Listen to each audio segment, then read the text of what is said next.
Hello student, welcome online classes कक्षा 11 राजनीति विज्ञान। हम पढ़ रहे थे मूल अधिकार और नीति निर्देशक तत्व। यहाँ तक मूल अधिकार हमारे कंप्लीट हो चुके थे। आज पढ़ेंगे हम नीति के निर्देशक तत्व।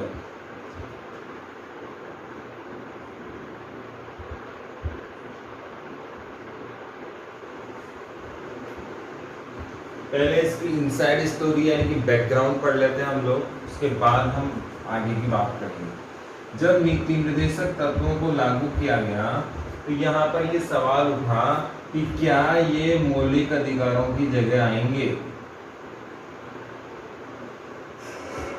हम बात कर चुके थे मौलिक अधिकार 12 से 35 अनुच्छेद तक हैं और नीति निर्देशक तत्व 36 से 51 तक हैं। आपको याद रखना है, अनुच्छेद 36 से 51 तक नीति के निर्देशक तत्व हैं। मौलिक अधिकार अनुच्छेद 12 से 35 तक हैं। आपसे सवाल पूछेगा कि भारत के संविधान में मूल अधिकार कौन से आर्टिकल से कौन से आर्टिकल तक हैं, तो 12 से 35 तक क्या हैं, मूल अधिकार हैं। और नीति के निर्देशक तत्व कहाँ से कहाँ तक हैं, 36 से 51 तक हैं। ये क्या है, नीति के निर्देशक तत्वों का उल्लेख है। अब हम देखते हैं मूल अधिकार वाद योग्य हैं। क्या है, वाद योग्य हैं, यानी कि इनका उल्लंघन होने पर कानून हमें क्या देता है, गारंटी देता है। क्या देता है, गारंटी देता है कि यदि इनका उल्लंघन हुआ तो कानून इन्हें लागू करवाकर हमें देगा या कानून इन्हें वापस हमें दिलाएगा। हमने ये भी देखा था कि मौलिक अधिकार मूल संविधान में कितने थे, यानी कि मौलिक अधिकार मूल संविधान में कितने थे, 7 थे। बाद में कितने हो गए, 6। ये तो हो गया इसका आउटर बैकग्राउंड। अब सवाल अपने यहाँ उठता है कि नीति के जो निर्देशक तत्व आए 36 से लेकर 51 तक, इनमें क्या कहानी चली। जब मूल अधिकार और नीति निर्देशक तत्वों में विवाद बढ़ा, एक दूसरे से टकराव होने लगे, तो पहला सवाल ये उठा कि नीति निर्देशक तत्व क्यों लाए जाएं, क्यों लाए जाएं, या इससे भी पहले ये नीति निर्देशक तत्व क्या है।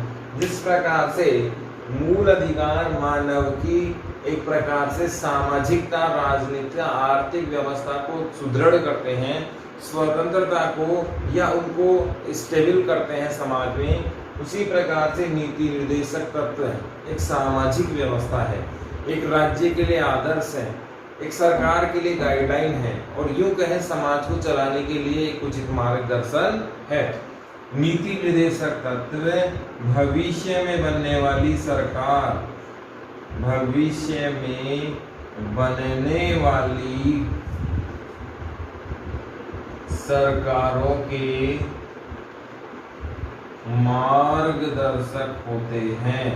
क्या होते हैं, मार्गदर्शक होते हैं। याद रखने वाली बात है कि नीति निर्देशक तत्व भविष्य में, इन फ्यूचर जो गवर्नमेंट्स बनेंगी, इनके क्या हैं, भविष्य में बनने वाली सरकार को गाइडलाइन देने वाले होते हैं, मार्गदर्शक वाले होते हैं।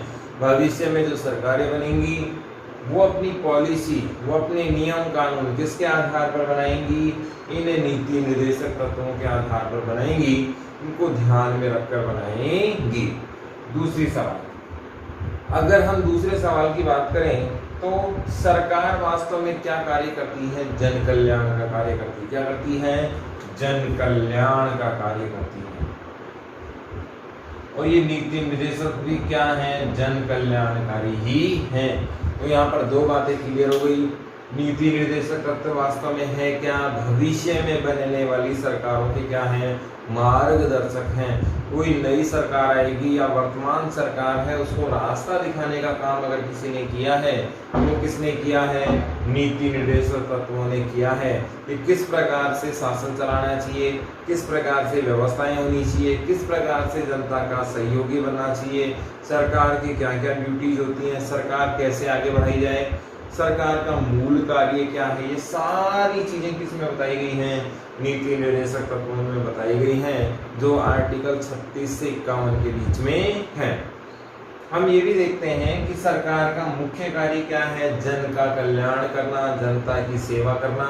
और नीति निर्देशक तत्वों का भी मूल कार्य क्या है, जनता का कल्याण करना, जनता की सेवा करना। तो नीति निर्देशक तत्व और सरकार के कार्य कैसे हैं, सेम है। और ये प्रेरणा सरकार को कहां से मिली, नीति निर्देशक तत्वों से मिली। अब हम इसकी कानूनी बात करते हैं, यानी कि बैकग्राउंड की बात करते हैं, या नीति निर्देशक तत्वों के शुरुआती सालों की बात करते हैं। नीति निर्देशक तत्व जब संविधान के अनुसार इसे लागू कर दिया गया, तब सवाल उठा कि नीति निर्देशक तत्व की आवश्यकता क्यों है। इसलिए आवश्यकता है क्योंकि ये समाज के हर पहलू को आगे बढ़ाते हैं, सरकार को जिम्मेवार बनाते हैं, सरकार की गाइडलाइन तय करते हैं, सरकार के कार्य को इंडिकेट करते हैं, सरकार के कार्य को परिभाषित करते हैं, सरकार को क्या करना है क्या नहीं करना इसको परिभाषित करते हैं, और सरकार के सामने समाज का एक आईना लाते हैं कि समाज में ये चीजें हैं और आपको इनको ध्यान में रखकर आगे विकास करना है। इसीलिए नीति निर्देशक तत्व क्या है, आवश्यक हैं। फिर से बताता हूं मैं, नीति निर्देशक तत्व क्यों आवश्यक हैं। सरकार एक निश्चित कार्य को कर सके, सरकार समाज को एक सकारात्मक दृष्टिकोण की तरफ ले जा सके, सरकार समाज का एक निश्चित एजेंडा पूरा कर सके, या यूं कहें एक निश्चित रूपरेखा दी गई है। हर कार्य को इसमें डिवाइड किया गया है कि सरकार को ये इस प्रकार से काम करने हैं। तो सरकार का एक निश्चित एजेंडा हो जाएगा तो कार्य में कोई बाधा नहीं आएगी, क्योंकि किसी भी कार्य को करने से पहले एक प्लान होना बहुत जरूरी होता है। और यहाँ भी नीति निर्देशक तत्व सरकार को एक प्लान देते हैं कि आपको ये कार्य करने हैं और इसी से आपका विकास हो जाएगा। तो नीति निर्देशक तत्व हमें इसलिए आवश्यक है।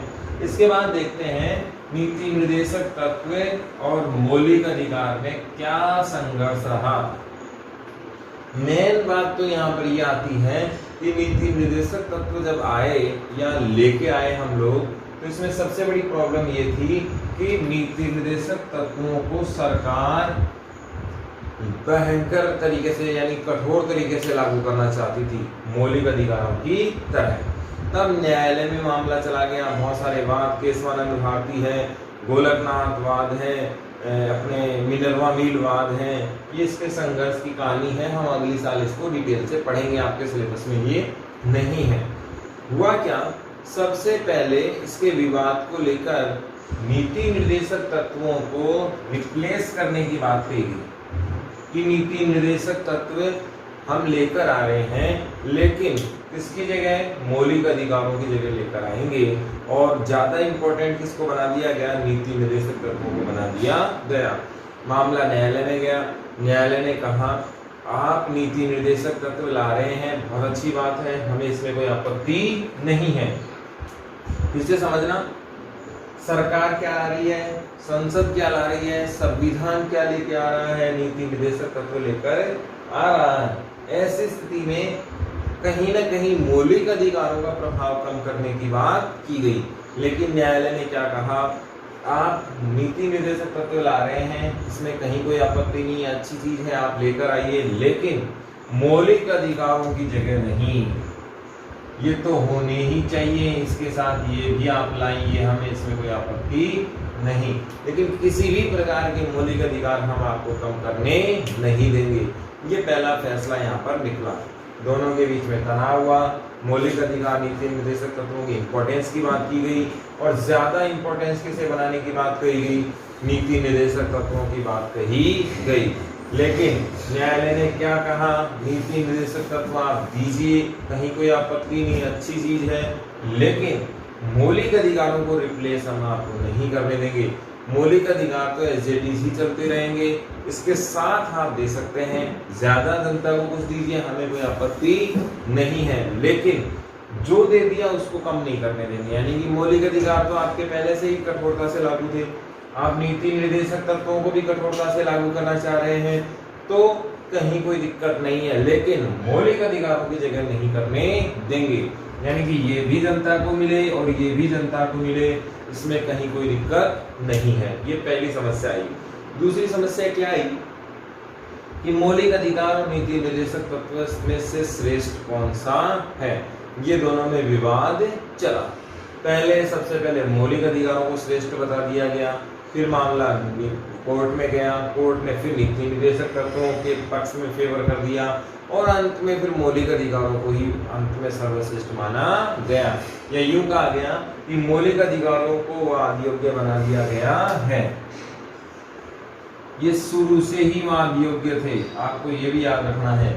और वाद योग्य का मतलब ये है कि इन्हें कानून के जरिए क्या किया जा सकता है, कानून के जरिए प्राप्त किया जा सकता है। अगर इनका उल्लंघन होता है, इनको नहीं, ये वाद योग्य नहीं है। आप इन्हें लागू करवाने के लिए गवर्नमेंट में नहीं जा सकते, अदालत में नहीं जा सकते नीति निर्देशक तत्वों को। क्यों? क्योंकि ये वाद योग्य नहीं है, ये वाद योग्य नहीं है और ये वाद योग्य है। ये आपको अंतर समझ में इसमें आना चाहिए। तो हमने आज दो बातें देखी। मूल अधिकार आर्टिकल 12 से 35 तक हैं, मूल अधिकार भाग 3 में है और संविधान के कितने भाग हैं? 22 भाग हैं। नीति निर्देशक तत्व भाग 4 में है। ये वाद योग्य नहीं है। कानून के जरिए, न्यायालय के जरिए इन्हें लागू हम नहीं करवा सकते हैं। इतनी बात आपको समझ में आनी चाहिए। और न्यायालय ने भी फैसला दिया कि मौलिक अधिकारों को बिना कम किए आपको नीति निर्देशक तत्व जनता को देने हैं, दीजिए। जनता को ज्यादा कुछ मिले, इसमें कहीं कोई आपत्ति नहीं। जो मिल चुका उसको कम नहीं करने देंगे। तो ये विवाद बैकग्राउंड में इसके चलता रहा। इसके बाद हम देखते हैं कि नीति निर्देशक तत्व क्या क्या हैं या किस प्रकार के हैं, एक एक करके हम पढ़ते हैं। उससे पहले हम दो बातें जान चुके हैं कि नीति निर्देशक तत्व किसके लिए बने हैं? भविष्य की सरकार के पथ प्रदर्शक हैं। भविष्य की सरकार के क्या हैं? पथ प्रदर्शक हैं, यानी कि रास्ता दिखाने का काम ये करेंगे। और ये कैसे हैं? जन कल्याणकारी हैं। कैसे हैं? जन कल्याणकारी भी हैं। इतनी बातें आपको ध्यान में रखनी हैं। अब आगे एक एक करके 35 तक हम पढ़ चुके थे। 36 से 51 तक कौन कौन से नीति निर्देशक तत्व हैं, डिटेल से पढ़ते हैं। इसमें हमने कैटेगराइज किया है। 36 से 51 तक कंप्लीट आ जाएंगे, बीच बीच में कुछ और भी आएंगे, 37 ही पढ़ेंगे। लेकिन पहला देखते हैं हम लोग आर्थिक सुरक्षा से संबंधित नीति निर्देशक तत्व। आपको सवाल ऐसे ही मिलेंगे, सामाजिक सुरक्षा, पर्यावरण की सुरक्षा, आर्थिक सुरक्षा से संबंधित नीति निर्देशक तत्वों को स्पष्ट कीजिए। आपको सवाल यहाँ से नहीं, यहाँ से आएगा। आर्थिक सुरक्षा से संबंधित या समाज की आर्थिक सुरक्षा से संबंधित नीति निर्देशक तत्व कौन कौन से स्पष्ट कीजिए। तो पहला हम पढ़ते हैं आर्टिकल 39। इसमें क्या दिया गया है? स्त्री हो या पुरुष समान कार्य के लिए समान वेतन होना चाहिए। क्या होना चाहिए? समान वेतन होना चाहिए। ये आर्थिक सुरक्षा में पहली चीज है कि समान कार्य, स्त्री हो या पुरुष, लिंग के आधार पर कार्य का विभाजन तथा वेतन का विभाजन नहीं होना चाहिए। कार्य समान है तो वेतन भी कैसा होना चाहिए? समान होना चाहिए। यानी कि एक ही काम को स्त्री पुरुष कर रहे हैं तो इसमें भेदभाव नहीं होना चाहिए। इक्वलिटी का सिद्धांत हमारे देश में पाया जाता है। इसके बाद है संसाधन का केंद्रीकरण नहीं होना चाहिए। संसाधनों का क्या नहीं होना चाहिए? केंद्रीकरण नहीं होना चाहिए। समाज के सभी संसाधन सभी के लिए समान रूप से होने चाहिए। समाज का हर हिस्सा, चाहे वो प्राकृतिक हो, चाहे वो सामाजिक हो, राजनीतिक हो, आर्थिक हो, समाज के हिस्सेदार सभी लोग हैं और सभी को बराबर मात्रा में मिलना चाहिए। इसमें किसी प्रकार का कोई भेदभाव नहीं होना चाहिए। पुरानी फिल्मों को अगर आप देखेंगे 60 से 70 की दशक, 50 से 70 की 80 के दशक, तो उसमें संसाधनों के केंद्रीकरण का ही मुद्दा आता है। ऐसा कहा जाता है समाज का आईना मूवीज होती हैं, फिल्में होती हैं, सीरियल होती हैं, क्योंकि जो समाज में चल रहा होता है वास्तव में उन्हीं को दिखाया जाता है और जनता भी उन्हीं चीज़ों को देखना पसंद करती है। शुरुआती सालों को अगर हम देखें, देश आज़ाद हुआ तो वहाँ पर शुरू के 5 से 10 साल जमींदारी प्रथा को आपने खूब ज़बरदस्त देखा होगा। मदर इंडिया जैसी मूवीज़ थी जिसमें शोषण किसान का हुआ करता था। उसके बाद की मूवी में खुलकर जो मुद्दा आया वो था संसाधनों का केंद्रीकरण, चाहे वो अनाज हो, चाहे वो खेती हो, चाहे वो बंधुआ मजदूरी हो, चाहे वो बेगार प्रथा हो, ये सब संसाधनों का क्या दर्शाता है? केंद्रीकरण दर्शाता है। इसके बाद है स्त्री हो या पुरुष समान कार्य भी मिलना चाहिए, वेतन की सुरक्षा भी मिलनी चाहिए, समाज में आर्थिक अवसर सबको आगे बढ़ने के मिलने चाहिए, समाज में जाति आधारित कार्य का विभाजन नहीं होना चाहिए। फिर इसमें है आगे बढ़ने के आर्थिक अवसर भी सबको मिलने चाहिए। तो आर्टिकल 39 क्या कहता है? स्त्री पुरुष समान कार्य के लिए समान वेतन होना चाहिए, संसाधनों का केंद्रीकरण नहीं होना चाहिए, समाज के सभी संसाधन सबके लिए अवेलेबल होना चाहिए, समान कार्य के लिए समान वेतन के साथ साथ बिना भेदभाव कार्य भी मिलना चाहिए। ऐसा नहीं है कि किसी विशेष जाति को कोई कार्य नहीं करने दिया जाए, आर्थिक अवसर सबको मिलने चाहिए, रोजगार के अवसर सबको मिलने चाहिए। ये सारी बातें कौन से आर्टिकल में हैं? 39 में है, जो हमारी कौन सी सुरक्षा करता है? आर्थिक सुरक्षा से संबंधित है। नीति निर्देशक तत्वों में ही हम पढ़ रहे थे आर्थिक सुरक्षा, आर्थिक सुरक्षा, और इसमें अगला आर्टिकल है 41। इसका मतलब ये हुआ कि राज्य ऐसा कार्य करेगा, ऐसी व्यवस्था करेगा कि योग्यता के अनुसार क्या मिलेगा? रोजगार। योग्यता के अनुसार क्या मिले? उसे रोजगार मिले, क्योंकि यदि रोजगार नहीं मिला तो उस एजुकेशन का कोई फायदा ही नहीं। तो राज्य अपने संसाधनों का डेवलपमेंट इस प्रकार से करेगा, राज्य अपने संसाधनों या अपनी व्यवस्थाओं को इस प्रकार से सेट करेगा कि प्रत्येक व्यक्ति जो क्या रखता हो? योग्यता। ये ध्यान रखना, योग्यता के अनुसार रोजगार मिलेगा। ऐसा नहीं कि सबको समान मिलेगा या किसी को विशेष मिल जाएगा या राज्य पे ही क्या भार पड़ जाएगा। हम पढ़ रहे थे आर्थिक सुरक्षा। आर्थिक सुरक्षा में अगला आर्टिकल कौन सा है? 41 है। इसमें क्या कहा गया? योग्यता के अनुसार क्या मिलेगा? रोजगार मिलेगा। जिसकी जैसी योग्यता वैसी ही उसको क्या मिलेगी? रोजगार मिलेगी। इसका कार्य या इसका ध्यान कौन रखेगा? पूरा राज्य रखेगा। राज्य अपने संसाधनों को इस प्रकार से सेट करेगा, राज्य अपनी व्यवस्थाओं को इस प्रकार से करेगा कि प्रत्येक व्यक्ति को क्या मिल जाए? आसानी से उसकी योग्यता के अनुसार क्या मिल जाए? रोजगार मिल जाए। उससे उसकी क्या होगी? आर्थिक सुरक्षा होगी। आर्टिकल 42 कहता है प्रस्तुता अवकाश। प्रस्तुता अवकाश ये क्या है?